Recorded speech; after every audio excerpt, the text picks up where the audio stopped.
Ļoti cienījamā Saeimas priekšsēdētāja, kolēģi, ļoti cienījamā ministra prezidente, klātesošie. Paldies par ikgadējo ziņojumu. Tas dod mums iespēju diskutēt par paveiktu iepriekšējā gadā un arī gaidāmajiem izaicinājumiem. Vēlos uzsvērt vienu ļoti nozīmīgu darbu, kurš uzsvērts arī šajā ziņojumā, un arī man tajā bija iespēja piedalīties. Ministrs kabinets šajā posmā ir pabeidzis lielāko infrastruktūras projektu, kāds jebkad ir īstenots. Turklāt tas ir paveikts kopā ar Baltijas valstīm, Lietuvu un Igauniju. Šis projekts ir Baltijas valstu elektrotīklu sinhronizācija ar Centrāla Eiropas tīkliem. Projekts aizsākās 2007. gadā, drīz pēc Latvijas iestāšanās Eiropas Savienībā. Tad tika pieņemts lēmums, ka ir jāuzsāk darbs pie Latvijas, Lietuvas un Igaunijas elektrotīklu sinhronizācijas ar Eiropu. Tika piesaistīts nepieciešamais finansējums par iespēju sinhronizēties, tika veikti pētījumi.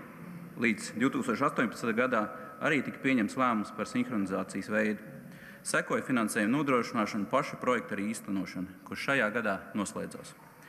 Jānorāda, ka sinhronizācija notika gadu ātrāk nekā sākotnēji bija paredzēts. Tas radīja papildus izaicinājumus projekta īstenotājiem. Šis projekts ir pierādījums, ka gan Latvija, gan arī Baltijas valstis kopā spēj sasniegt lielus mērķus. Politiķi, ministrijas, pārvades sistēmas operatori, regulātori, enerģētikas nozares uzņēmumi, būvnieki un daudz citi strādāja roku rokā, lai paveiktu kopīgu darbu, pārtraukt saites ar Krieviju un Baltkrieviju.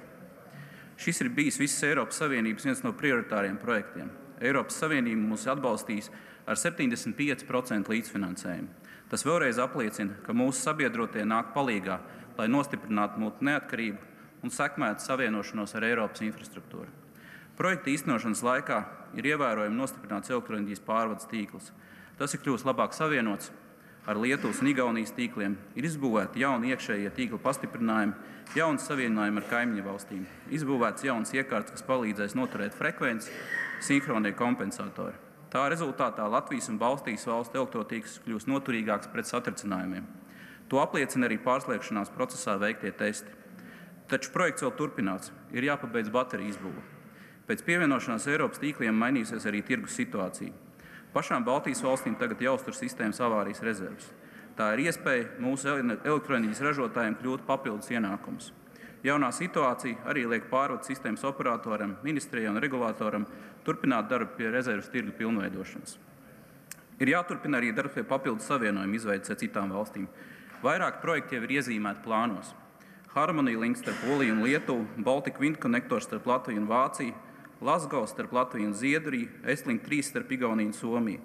Jebkurš no šiem savienojumiem dos papildus stabilitāti elektroenerģijas sistēmai un zemākas cenas Latvijas patērētājiem. Latvija ir jāveic arī mājasdarbi, lai atmāktu šo projektu īstenošanu. Saeima nesen pieņēma grozījumus elektroenerģijas tirgus likumā, kas sekmēs rētāku vēja elektrostaciju attīstību. Tās radīs papildus interesi no valstīm, ar kurām mēs vēlamies savienoties. Mums nepieciešams ražot vairāk elektroenerģiju. Tagad ministrs kabinetam ir jāstrādā, lai atbalstītu sekmīgu šo projektu realizāciju.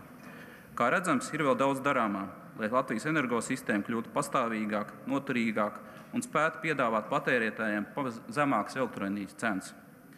Kolēģi, lai Baltijas valsts sinhronizācija Centrālās Eiropas sinhrono zonu kalpo par apliecinājumu, esam spējīgi īstenot sarežģītus un dārgus projektus. Lai šis projekts kalpo par iedvesmu arī citiem līdzīgiem projektiem. Lai šis projekts dod mums pamatu pārliecībai, ka ar neatlaidīgu, pacietīgu darbu spējam sasniegt lielas lietas. Nobeigumā paldies visiem, kurš šo gandrīz 20 gadu garumā strādāja, lai nostiprinātu Latvijas enerģētisko neatkarību.